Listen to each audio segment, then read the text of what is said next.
मोगाळ इश्टांनो, एका ल्हान भुरग्याच्या जिवितांत खेळाच्यो वस्तू चड महत्वाच्यो. त्यो सांडल्यार ताका खूब दूख जाता. त्यो वस्तू सोदूंक लागतात. मेवना जावन ती रडूंक लागतात. तर ह्या वेळार तांची दुखां पुसून आवय जाता तांकां एक बरवशाचें खिण. एक शाळेंत वेतलो भुरगो अभ्यास कठीण लागता तेन्ना ते सोडून दिवपाचें मन करता, बेजारसो जाता.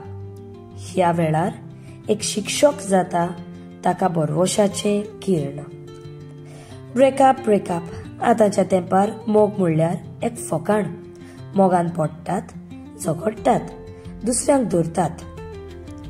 जे व जो आमच्या जिवितांत आसूंक फावना तांकां काडून उडोवंक देव सारक्या आनी बऱ्या मनशांक आमच्या जिवितांत धाडटा.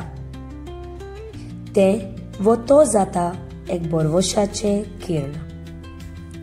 काजार जावन जायत्या कारणाक लागून बायली मदें झगडीं जातात. एक फावट ती झगडीं डायवोर्साचेर सुद्दां पावतात. भुरग्यांचें जिवीत नश्ट जाता. तर ह्या वेळार एक भुरगें, चेडो वा चेडू, त्या गोराब्याक जाता एक बरवशाचें खिण. आमी आमच्या जिवितांत इतली व्यस्त जाल्यो की आमकां आमच्या जाणट्यांचो उगडास लेगून उरोना. तर एक फामील व सोयरी व शेजाऱ्यांची भेट जाता तांकां एक बरवशाचें खिण. तर बरवसो म्हणल्यार कितें? सांगातान सांगात दिवप, आपलेपणान आपणावप आनी एकसूरपण पयस करून दोळे धांपून विस्वास दवरूंक शक्य जावप म्हणल्यारूच बरवसो.